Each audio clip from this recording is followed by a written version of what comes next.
1장 우리 26절로 34절 말씀 그렇게 보겠습니다. 조금 우리 26절로 34절까지만 보겠습니다. 제가 26절을 먼저 봉독합니다. 사도행전 17장 26절 말씀. 인류의 모든 족속을 한 혈통으로 만드사 온 땅에 살게 하시고 그들의 연대를 정하시며 거주의 경계를 한정하셨으니 이는 사람으로 곧 하나님을 더듬어 찾아 발견하게 하려 하시는데 그는 우리 각 사람에게서 멀리 계시지 아니하도다. 우리가 그를 힘입어 살며 기동하며 존재하느니라.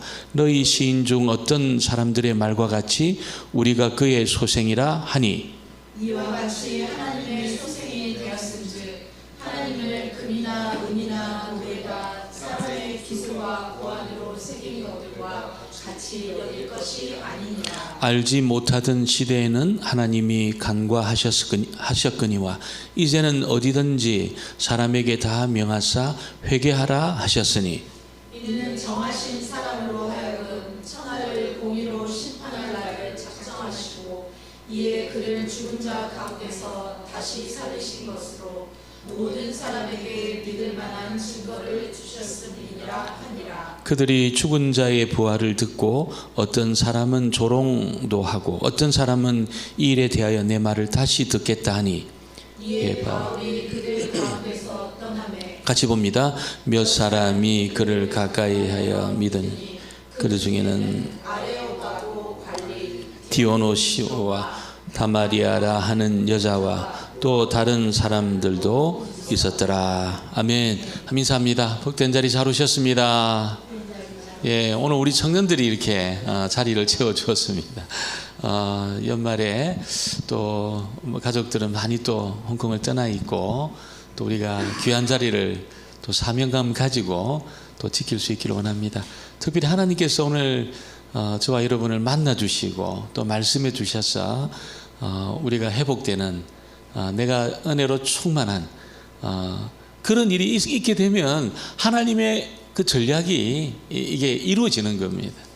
제가 자주 말씀드리지만 하나님의 전략은 다른 어떤 것이 아니고 저와 여러분 한 사람 한 사람이 하나님의 은혜로 충만해지는 겁니다.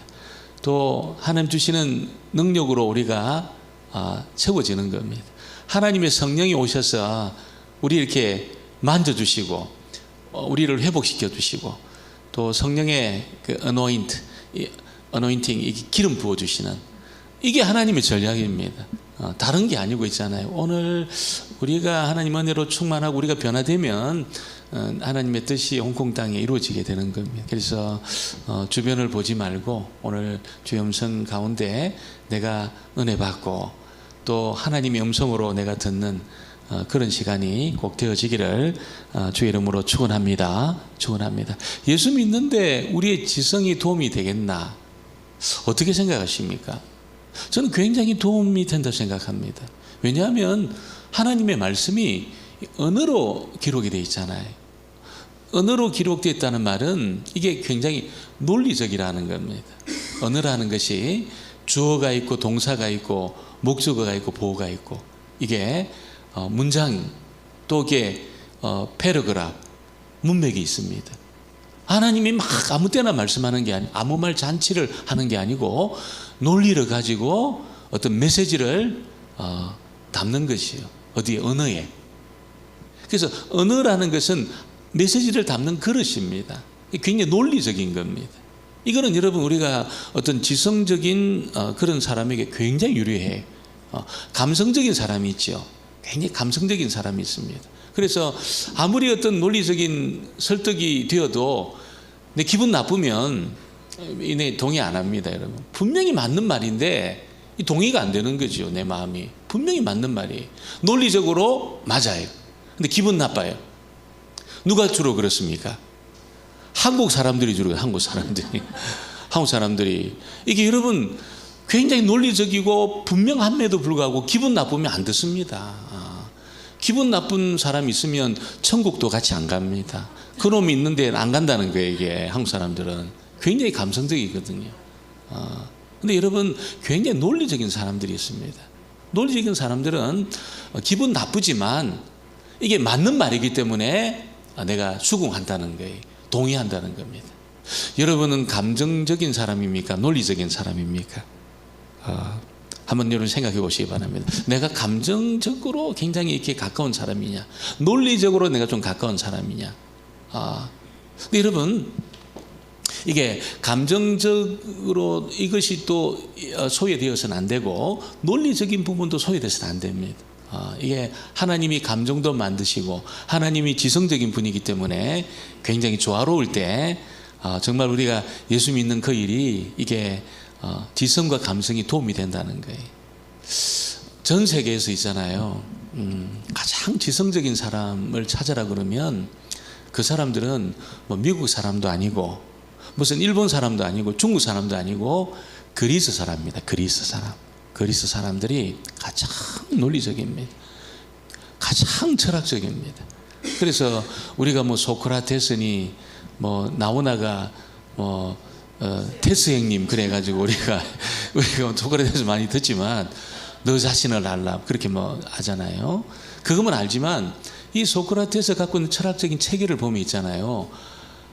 이게 뭐 플라톤이니 아리스토텔레스니 그리고 우리가 이게 근대의 뭐 데카르트니 또 더 내려가면은 하이데거니 전부 아류입니다. 아류. 전부 아류입니다.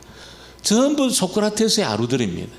플라톤 대단해요. 굉장히 그 어떤 이데아라는 그 개념이 있잖아요. 이데아라는 개념. 뭐가 진짜냐는 거예요.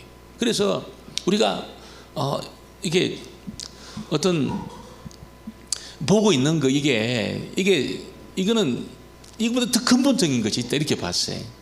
보이는 것보다 더 근본적인 것이 있다. 그게 이데아다라고 생각했습니다. 그래서 우리가 보여지는 이 현상보다도 더 깊은 어떤 의미를 담고 있는 그런 어떤 사건도 있고 어떤 존재도 있다는 겁니다. 플라톤이 그 이야기를 하거든요. 근데 그의 제자 아리스토텔레스는 뭐라고 이야기합니까? 본질에 대한 이야기, 본질에 대한 이야기.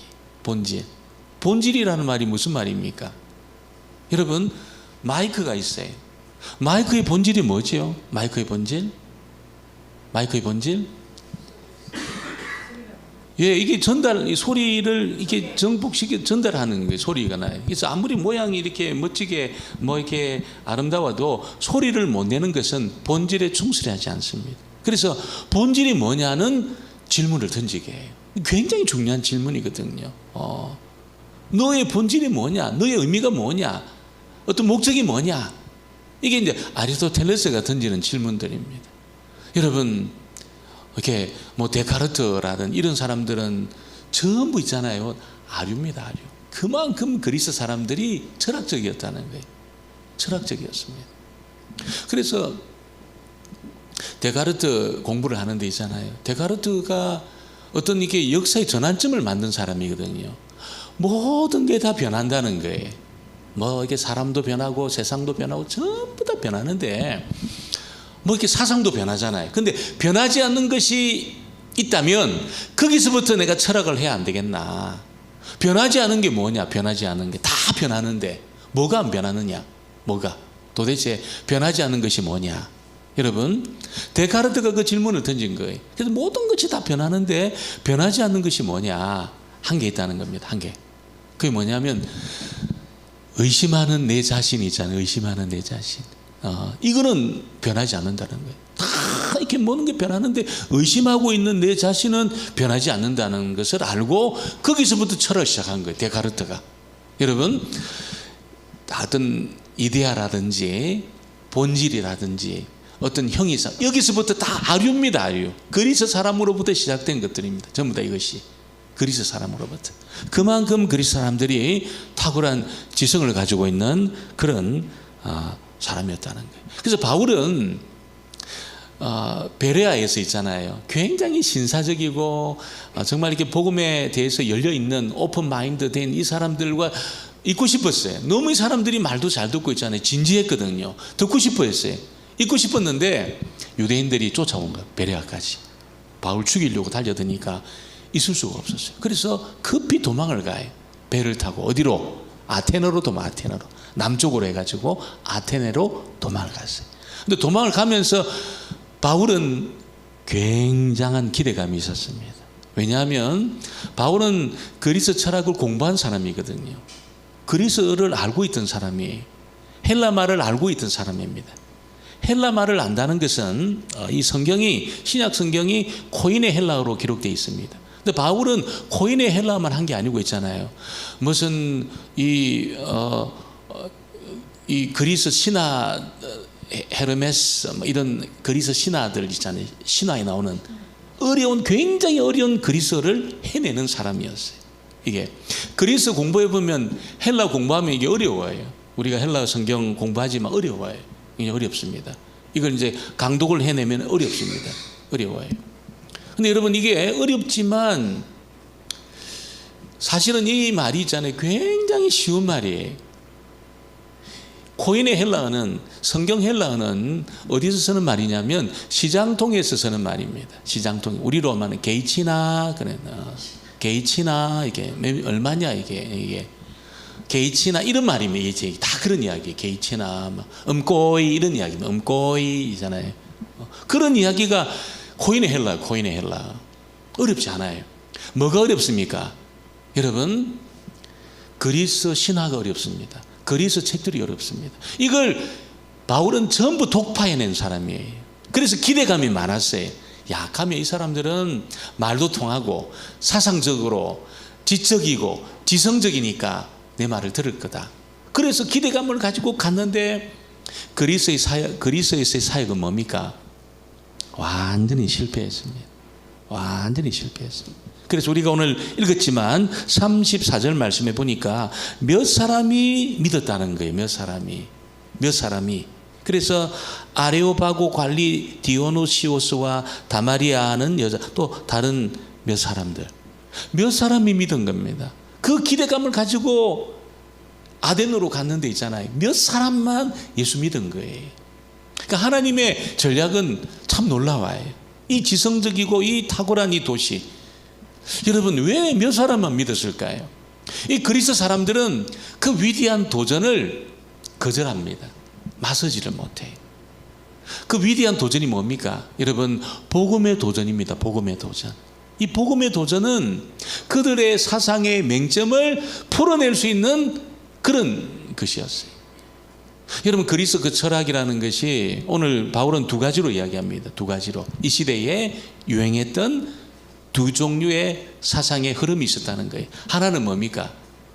하나는 이게 그 쾌락을 주장하는 에피쿠로스 학파가 있어요. 쾌락을 이야기하는 에피쿠로스 학파. 그리고 어떤 금욕주의를 주장하는 스토아 학파가 있었습니다. 그러니까 그리스 사상을 이 두 가지로 딱 분류를 해놨어요. 여러분, 에피쿠로스 학파의 사상의 주장이 뭡니까? 인생에서 가장 중요한 것은 행복이라는 게 행복. 뭐 먹어도 마셔도 어디를 가도 행복해야 된다는 겁니다. 행복하려고 그러면은 어떻게 됩니까? 이 사람 주장이 뭡니까? 에피쿠로스 학파들의 주장이 뭡니까? 될 수 있으면 안 좋은 거 보지 말고, 싫은 거 하지 말고, 만나기 싫은 놈 만나지 말고, 그런데 가지 말고 내 좋아하는 사람 만나고 있잖아요. 나를 좋아하는 사람 만나고 내가 좋아하는 거 하고, 이런 거 하라는 거예요. 이런 거 하라는 겁니다. 그래서 싫은 걸 하지 마라. 왜? 내가 행복해지지 않으니까. 그 에피쿠로스 학파도 그래서 쾌락주의라고 해요. 쾌락주의. 좋은 것만 해라. 좋은 것만 보고, 하고 싶은 거 하고, 하기 싫은 거 하지 말고. 그래서 될 수 있으면 나를 좋아하는 사람 만나가지고 인조이 해라. 인조이. 먹고 마시고 즐기고 노래하고 다 함께 차차차 하면서 그렇게 살아라. 그게 에피쿠로스 학파의 주장입니다. 주장. 어떻습니까, 여러분? 매력적이지 않습니까? 괜히 매력적이잖아요. 인생에 한 번뿐인 인생이 정말 이렇게 살아가는데, 이게 내가 만나기 싫은 놈을 만날 필요가 뭐 있습니까? 내가 뭐 하기 싫은 일을 할 필요가 뭐 있습니까? 하고 싶은 일을 하고 있잖아요. 내가 좋아하는 거 하고, 먹고 싶은 거 먹고, 가고 싶은 데 가고, 하고 싶은 거 하고. 행복하게 사는 거 에피쿠로스 학파들의 주장이었어요. 스토아 학파는 뭡니까? 스토아 학파는 그렇게 살면 망한다는 거예요. 그렇게 살면 망하니까 어떻게 정중동을 지켜라. 일비하지 마라. 왜? 인생은 올라가는 길이 있으면 내려막길이 있기 때문에, 업다운이 있기 때문에 너무 그렇게 좋다고 좋아하지 마라. 너무 슬프다고 슬퍼하지 마라. 인내해라. 인내하고 기다리면 좋은 세월이 온다. 시간이 약이다. 참아라. 너 절제해라. 하고 싶은 일이 있어도 다 하지 마라. 너 슬픈 일이 있어도 너무 슬퍼하지 마라. 스토아파들의 주장입니다. 어떻습니까, 여러분? 멋지지 않습니까? 여러분은 어느 쪽에 속해 있습니까? 여러분은 에피쿠로스 학파입니까? 아니면 스토아 학파입니까? 내 경향은 어떻습니까? 이런 사상이 막 퍼져 있는 아덴에 바울이 이제 복음을 전해. 여러분, 에피쿠로스 학파들, 이 사람들의 어떤 삶에 대한 그 해결책. 그래서 문제를 직시하지 말고 도전에 직면하지 말고 피해라. 그리고 어려움이 오면은 맞서지 마라.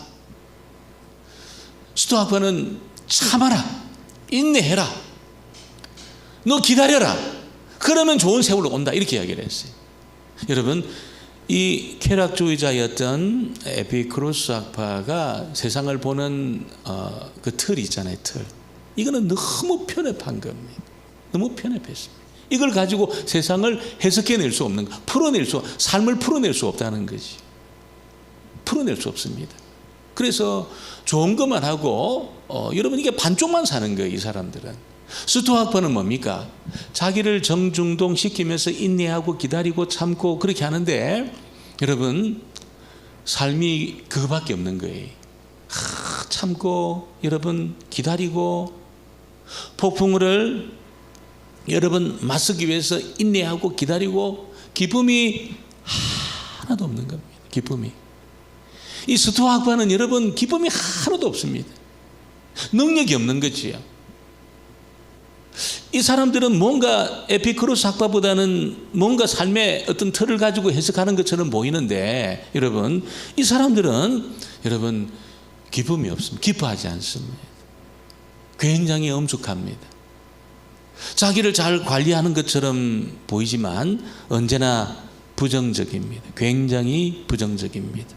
기쁨도 행복도 승리도 없고 다만 뭐만 있습니까? 쓰러지지 않으려고 애쓰는 자기만 있습니다. 쓰러지지 않으려고 다 기다리고 인내하고 쓰러지지 않으려고 있잖아요. 애쓰는 그것만 있다는 거예요. 근데 복음은 뭡니까? 복음은 달라요. 복음은 여러분 우리의 인생을 완전히 해석해내는 삶의 틀입니다. 틀. 그래서 이 복음을 통해서 세상을 볼 때 여러분 인생이 해석이 되고 이 문제를 풀어낼 수 있습니다. 고난이 오지만 이걸 피하는 게 아니에요. 고난이 올 때 참고 인내하는 것이 아닙니다. 뭡니까? 고난이 올 때 부끄러워하지 않고 있잖아요. 오히려 기뻐한다는 거예요. 기뻐하기 위해서 막 애쓰고 기뻐해야 돼. 항상 이게 아니고 있잖아요. 진짜 기쁨이 충만해가지고 있잖아요. 이게 샘이 터져가지고 넘쳐 흐르는 여러분 기쁨. 고난이 오는데 에피쿠로스 학파처럼 외면하는 것이 아니라는 거예요. 스토아 학파 사람들처럼 이를 악물고 있잖아요. 참고 인내하고 버티고 쓰러지지 않기 위해서 그게 아니라는 거예요. 뭡니까? 오히려 고난 중에도 기뻐한다는 겁니다. 왜? 내 안에 하나님이 기쁨의 샘을 터뜨렸기 때문에 기뻐하는 겁니다. 복음은 그런 것입니다. 여러분 고난 받는데 부끄러워하지 않고 있잖아요. 하나님의 능력이 부어집니다. 여러분 삶을 조망할 수 있습니다. 죽음도 조망할 수 있습니다. 삶과 죽음을 조망할 수 있습니다. 복음은 그렇게 다 해석해낼 수 있습니다. 에피쿠로스 학파는 해석이 안 돼. 여러분 행복은 해석이 되는데 고난은 해석이 안 돼. 그래서 외면하는 겁니다. 죽음은 해석이 안 돼. 외면하는 겁니다. 외면하는 겁니다. 여러분, 스토아과는 그냥 버티기 하는 거예요. 버티기 하는 겁니다. 이를 악물고 버티기 하는 거예요. 버티기 하는 겁니다. 기쁨이 하나도 없어요. 삶의 기쁨이. 근데 복음은 어떻습니까? 버티기 하는 게 아닙니다. 여러분, 외면하는 것이 아닙니다. 오히려 기뻐합니다. 고난 중에도 기뻐합니다. 기뻐합니다. 하나님 말씀에 보면 전부 하나님의 사람들은 이런 사람들이었어요. 다윗은 전쟁이 일어났어요. 적군이 자기를 둘러 질을 쳤습니다. 근데 그런 뭐라고 이야기합니까? 내가 안전하다는 거예요. 왜? 내가 하나님 안에 있기 때문에 내가 안전하다. 두려워하지 않는다. 어떻게 그럴 수 있죠? 지금 내가 포위당했습니다. 전쟁이 지금 일어나고 있습니다. 얼마나 불안합니까? 얼마나 불안해요. 근데 다윗은 내가 평안하다. 내가 평안하다. 그렇게 이야기했습니다. 내가 안전하다. 그렇게 이야기했습니다. 왜? 내가 하나님 안에 있기 때문에 안전하다. 그렇게 했습니다. 바울은 있잖아요. 감옥에 갇혔어요.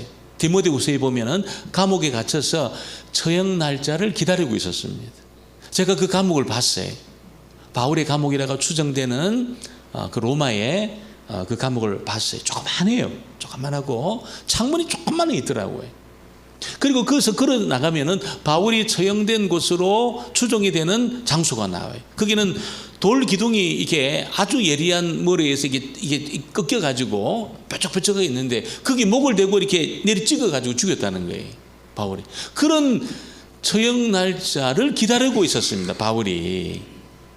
그 감옥에 갇혀가지고 여러분 그 네로의 어떤 정치적인 야망 때문에 바울이 희생양이 된 거예요. 비참하게 죄를 짓지도 않았는데 얼마나 억울합니까 여러분. 얼마나 억울해요. 그리고 감옥에서 여러분 목이 잘려가지고 나중에 죽게 되는 그런 처형일이 다가오는데 바울은 부끄러워하지 않은, 디모데후서에 보면 부끄러워하지 않는다면 내가 확신 가운데 있고 내가 낙심하지 않는다. 어떻게 이럴 수 있죠? 어떻게?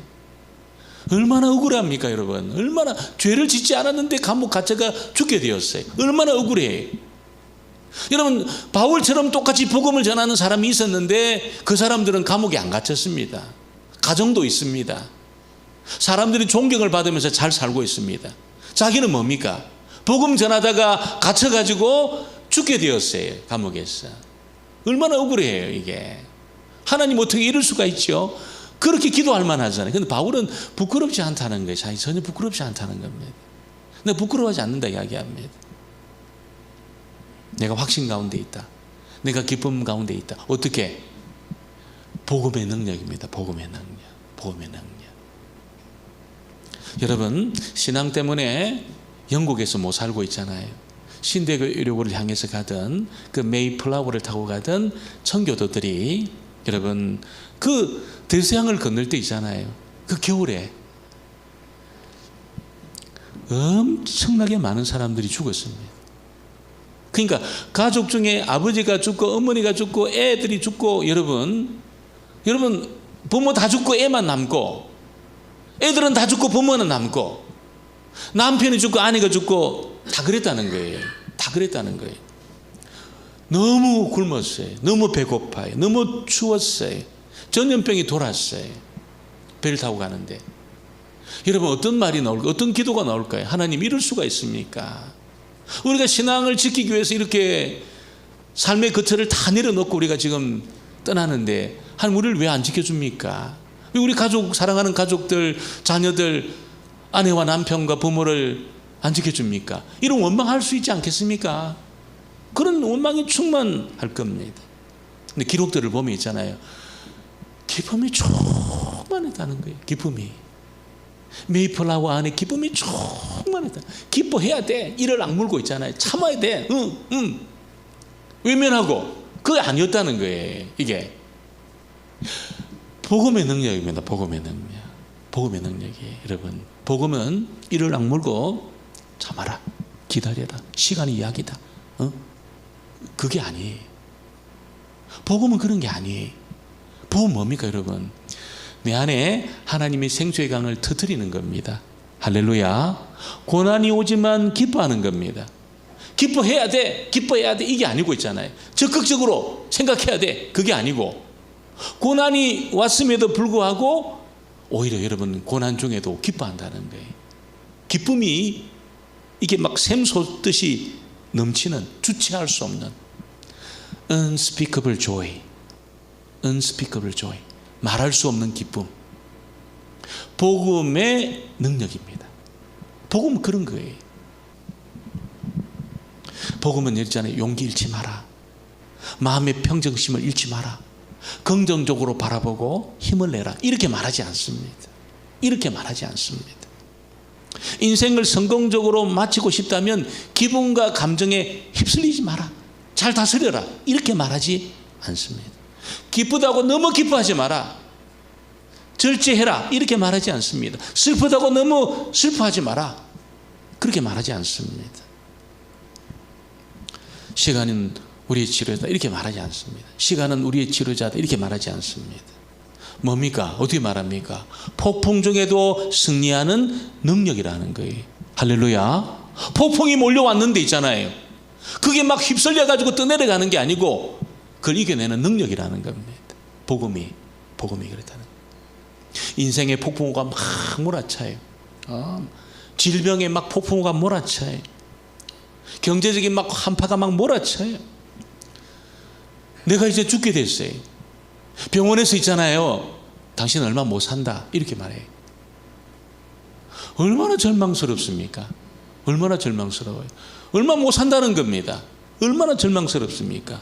여러분, 그런데 그 중에도 복음은 있잖아요. 이게 이 기쁨의 샘을 터뜨린다는 겁니다. 할렐루야, 할렐루야. 기쁨의 샘을 터뜨려요, 이게. 그래서 얼마 못 산다 그러는데 여러분 즐거워할 수 있는, 기뻐할 수 있는, 왜? 영생의 사건이 있다는 걸 알기 때문에. 이걸 머리로만 이해하는 게 아니고 있잖아요. 내가 죽더라도 죽음이라는 것이 옷을 벗는 거잖아요. 우리 성탄절 잠깐 말씀드린 문을 여는 걸 설명했는데, 사실 옷을 벗는 겁니다. 옷을. 이 옷이 있잖아요, 이게 70년 입고 있으니까 이게 딱 붙어가 잘 안 떨어져요. 이게 우리가 어릴 때 내복 겨울 내내 입으면 잘 안 벗겨지잖아요. 이게 막 여러분은 그런 일이 없었군요.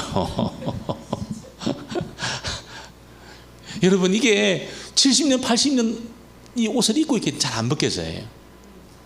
그래서 어려운 거예요. 그런데 여러분, 이거 딱 벗는 순간에 있잖아요, 우리가 상상하지도 못하고 우리가 꿈에도 생각하지도 못하고, 여러분, 내가 기절초풍할 그런 위대한 사건이 나를 기다리고 있는 겁니다. 우리는 죽은 분들을 좀 불쌍히 여기잖아요. 조금 더 살아야 되는데, 좋은 세월이 오는데 돌아가셨다 생각하잖아요. 근데 그분들은 우리를 불쌍히 여깁니다. 우리를. 너무너무 위대한 사건이 우리를 기다리고 있는 겁니다. 그래서 복음은 여러분 참는 것이 아니에요. 참는 것이, 인내하는 것이 아닙니다. 즐거워하는 겁니다. 기쁨으로 충만한 겁니다. 폭풍 중에도 충만한 겁니다. 웨슬레가 있잖아요, 어디서 충격을 받습니까? 그 미국에서 돌아오는, 배를 타고 돌아오는데 모라비안 교도들이 대서양에서 어마어마한 폭풍을 만나고 그 배가 침몰 직전에 있었어요. 막 올라갔다가 내려갔다가, 여러분 올라갔다 내려갔다 하면서 전부 다 옆에 여러분 다 그냥 음식을 오바이트 하면서 여러분 막 그냥 붙잡고 막 벌벌벌 떨고 있었어요. 웨슬레도 벌벌벌 떨고 있었습니다. 내가 죽구나 이제. 다리도 덜덜덜 떨면서 벌벌벌 떨고 있었습니다. 막 구토하면서 있잖아요. 옆에 있잖아요, 모라비안 교도들이 있잖아요. 너무나 평안한 얼굴로, 너무나 충만한 기쁨으로 있잖아요. 쓰러져 있는 사람을 일으키면서 그 음식물 닦아주면서 있잖아요.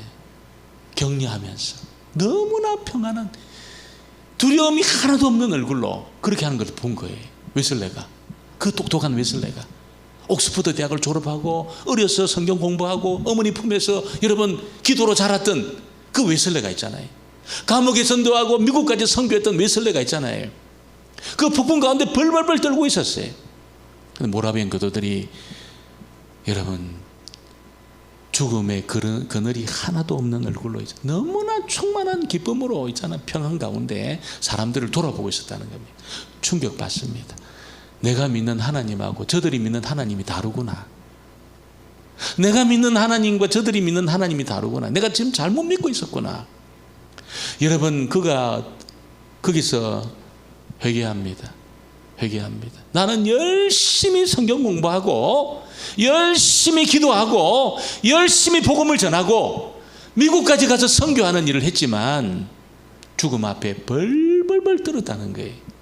벌벌벌 떨었다는 거예요. 근데 모라비안 교도들은 하나도 두려워하지 않고 있잖아요. 오히려 충만한 기쁨 가운데 그 죽음의 폭풍우 속에서 다른 사람을 세워내는 그 일을, 그가 영국 돌아와가지고 있잖아요. 살았습니다. 살아서 돌아와가지고 하나님 앞에 철저하게 회개했습니다. 철저하게 회개하고 다시 믿음의 그 길을 점검을 했어요. 점검을 하고 잘못 믿고 있었다는 것을 깨닫습니다. 하나님 앞에 무릎 꿇습니다. 그때 누가 로마서 말씀, 그 루터의 로마서 서문을 읽는데 다 깨달아요. 그 주님의 그 죽으심의 사건이 나를 위한 거구나. 굴복해요. 굴복해요. 그 순간에 있잖아요. 웨슬리의 심령 속에 기쁨의 샘이 터졌습니다. 하나님의 성령이 물부터 부어졌습니다. 한 번도 경험하지 못한 기쁨이 있잖아요. 웨슬리 경험해. 그래서 감리교가 메소디스트 감리교가 그때 만들어집니다. 그래서 감리교가 굉장히 이게 정기적으로 말씀을 보는 그런 뜻이잖아요. 정기적으로 묵상하는, 정기적으로 말씀을 보는 그런 뜻이거든요. 여러분, 거기서 웨슬레를 통해서 감리교가 잘 세워졌습니다. 하나님 만나면서, 여러분, 그 복음의 감격을 경험하면서, 능력을 체험하면서 그가 그렇게 바뀌었다는 거죠. 복음은 오늘 바울이 뭐라고 해요? 자유를 준다는 겁니다. 자유를. 우리 25절로 27절을 보겠습니다. 25절로 27절 말씀을 봅니다. 또 무엇이 부족한 것? 사람의 손으로 성기면을 받으시는 것이 아니니 이는 만민에게 생명과 호흡과 만물을 친히 주시는 이십니다. 인류의 모든 족속을 한 혈통으로 만드사 온 땅에 살게 하시고 그들의 연대를 정하시며 거주의 한계를 정하셨으니 이는 사람으로 혹 하나님을 더듬어 발견하게 하심이로되 그는 우리 각 사람에게서 멀리 계시지 아니하도다. 그리스 사람들이, 그 지성의 사람들이 그 바울이 들어가 보니까 여러분, 이 복음을 못 들으니까, 하나님의 통치와 다스림을 못 받으니까 뭡니까? 완전히 우상의 도시였다는 거예요. 완전히 우상의 도시였습니다. 곳곳마다 우상이 다 세워졌습니다. 우상의 도시였습니다. 왜 그들이 여러분 거기 제사를 드립니까? 신전에서 왜 제사를 드립니까?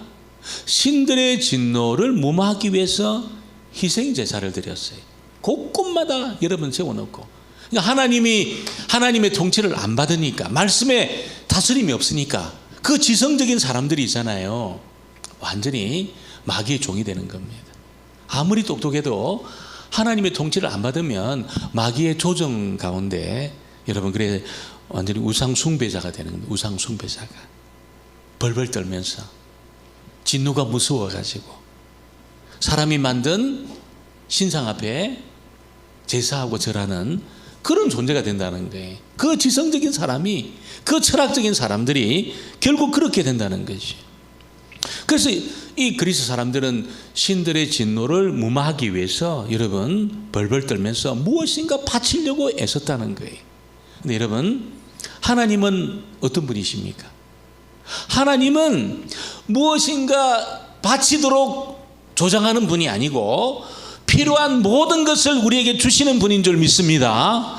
모든 것을 우리에게 주시는 분입니다. 하나님은 그런 분입니다. 그리스의 우상들은 바치게 합니다. 두려움을 조장해서 바쳐라. 그 배후에 사단이 있는 거죠. 사단이, 우상의 배후에 사단이 있는 겁니다. 두려움에 반응해서 바치게 만들어요. 뭔가 바치도록 합니다. 벌벌 떨면서. 하나님은 모든 것을 우리에게 주시는 분이십니다. 만물에 대한 권한을 주시는 분이십니다. 주시는 분이십니다. 특별히 그 하나님은 우리에게서 멀리 있지 않다는 거예요. 가까이 있다는 겁니다. 너무너무 가까이 있습니다. 자신을 찾는 자들에게 자기를 보여주시는 분, 자기를 찾는 자를 가까이 하시는 분. 할렐루야, 할렐루야. 우리 오늘 하나님은 그런 분이신 줄 믿습니다. 우리가 하나님 앞에 가까이 왔기 때문에 오늘 하나님 우리도 가까이 해주시는 줄 믿습니다. 가까이 해주셔요. 그래서 잠언 8장 17절에 보면 나를 사랑하는 자들이 나의 사랑을 입으며 나를 간절히 찾는 자가 나를 만날 것이다. 할렐루야 하는 그런 분입니다. 여러분, 마귀의 사단의 배후에 있는 우상들은 뭔가 바치게 만들어요. 조장해. 바쳐라. 하나님은 아니, 우리에게 모든 것을 주시는 분입니다. 모든 것을 주시는 분입니다. 우리가 하나님 앞에 드리는 것은 두려움 때문에 하는 게 아니죠. 하나님 앞에 그 감사하여서, 이 모든 것을 주신 하나님 앞에 감사해서, 감사의 반응입니다. 반응. 두려움 때문에 하는 것이 아닙니다. 그래서 이 복음은 그런 거죠. 우리에게 자유를 줍니다. 우리를 풀어냅니다. 우리를 자유롭게 합니다. 그리고 참된 하나님을 가까이 하게 합니다. 가까이 나오게 합니다. 그러면서 바울은 여러분, 이 세상에 끝이 있다는 거예요. 마지막이 있다는 겁니다. 그리고 그 마지막에 하나님이 사람들을 심판한다는 것을 말씀하고 있습니다. 30절 31절입니다. 같이 봅니다. 30절 31절.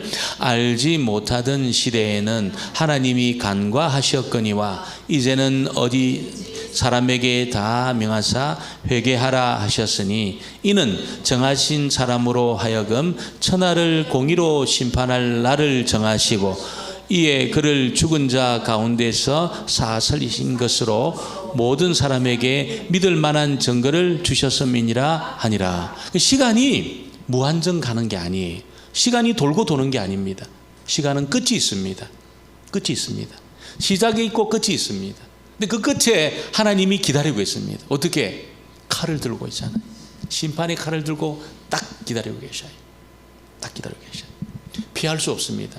어떤 존재도 피할 수 없습니다.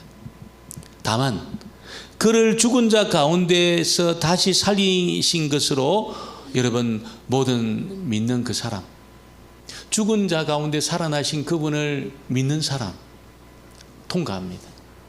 하나님의 그 음미한 그 칼날을 피합니다. 다 피합니다. 통과합니다. 그 일이 지금 기다리고 있다는 거예요. 여러분, 사람에게 가장 긴급하고 가장 심각한 일이 뭘까요? 내가 병드는 것도 아니고 내가 죽는 것도 아니고 내 앞에 마지막 심판의 날이 있다는 겁니다. 이게 가장 심각한 일입니다.